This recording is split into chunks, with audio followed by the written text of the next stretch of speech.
Hello and welcome to our new series, Minutes with Marian. I'm Alexis Brink and I'm the president of Junction Institute and I'm a member of the Transactional Analysis IESA for Social Action. And I'm honored to introduce you to Marian Weisberg. She is a TSTA and has been practicing transactional analysis for over 50 years. She was one of the first people to introduce TA in Europe in the early 70s. And she has private practice in New York. And although now it is virtual, and I'm really glad to be here with you and learn more about you. And Marian, how did you first get started in TA? Well, I was working in a psychiatric hospital and the patients were always not okay. And we would have these case conferences and we would spend an hour and 45 minutes on the diagnosis and then 15 minutes from the nurses mostly on how to treat the patient. And it was very bothersome to me that the whole staff operated from the basis of I'm okay and the patient is not okay. It really bothered me. And suddenly I hear from a friend of mine in California that he's going to this seminar and he's learning from Eric Berne. And Eric Berne was saying, you're supposed to cure the patient. And if you can't cure the patient in the first session, then ask yourself why. And that was startling to me. This was, by the way, in 1966. And so I became very interested in learning more about TA. And although I live in New York, I was in California a lot because I'm originally from California and from the San Francisco Bay Area. So I started to attend the Eric Berne seminar in San Francisco. And that's where I was first introduced to transactional analysis. And as I said before, the first appeal to me was that someone was saying you can cure the patient. Wow, that's incredible. I mean, yeah, that's an incredible draw to cure. It's a powerful thing. Well, also Eric Berne was a bit rebellious and he had been turned down by the Psychoanalytic Institute in New York City.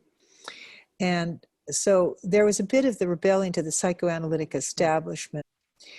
As he put it, I'm not interested in making progress, I'm interested in cure. Mm-hmm. So he would make fun of the psychoanalysts who were making progress continuously but never getting anywhere, which led therefore to the other rock bed's assumption of TA, which is that we work contractually.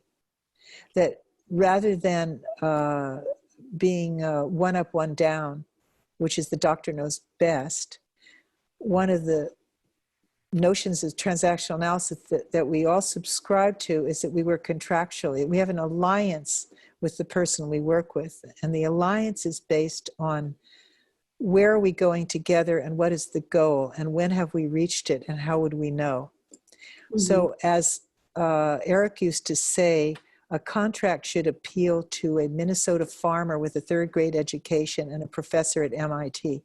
Mm-hmm. So it speaks to both the adult and to the child. And both the adult and the child in us has to agree to this contract for it to be effective. Mm-hmm. So those were the two first draws for me to this field of transactional analysis. And what was Eric Berne like when he held these conferences, just for people to get an idea, because, you know, there's not so many people that worked with him. Well, you would walk into the seminar and there would be a chair with a microphone in front of it, and Eric would sit in the chair. He was kind of like the king. And then he would be surrounded by 4 or 5 people who were sort of the crown princes, plus Muriel James.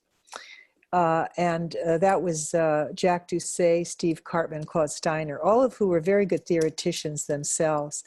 And because this was in the 60s, at the time when I was attending the seminars, there was a very rebellious spirit in the air.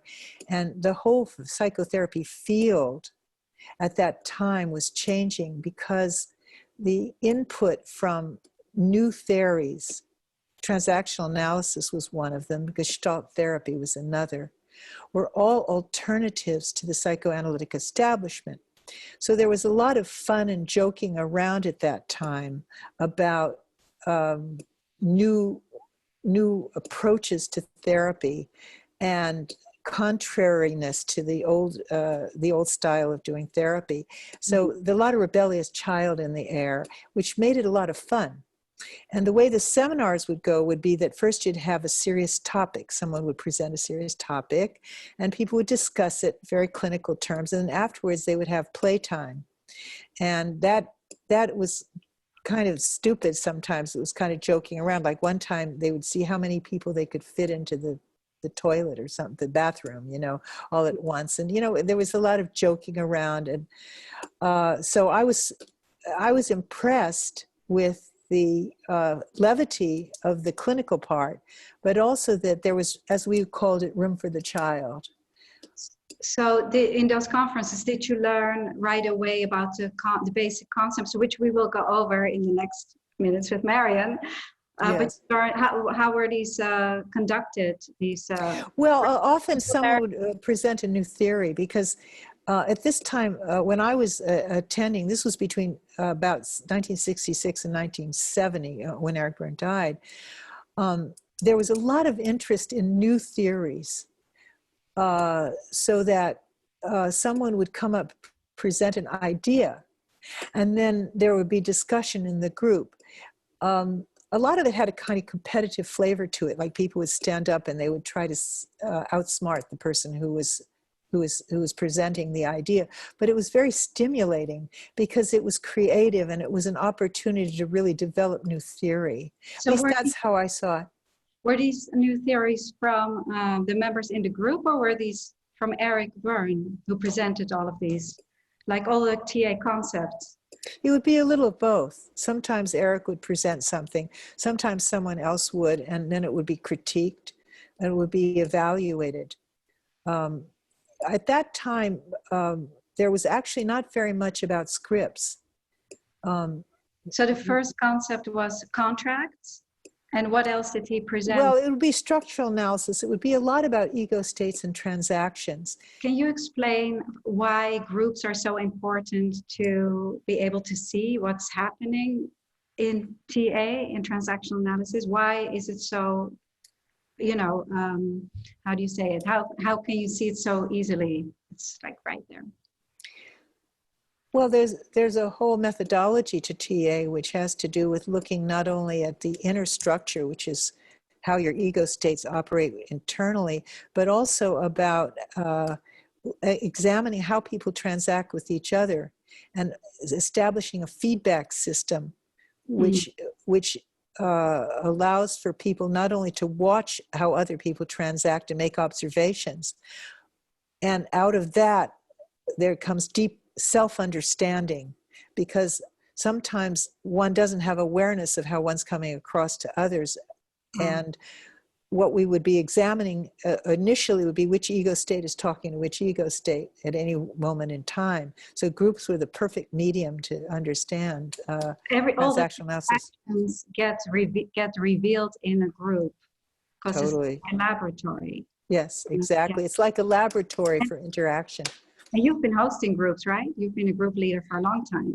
I have, and I've learned so much, which I would love to share with you at another time. I think that, for today, maybe that's these are only the minutes covering some of it.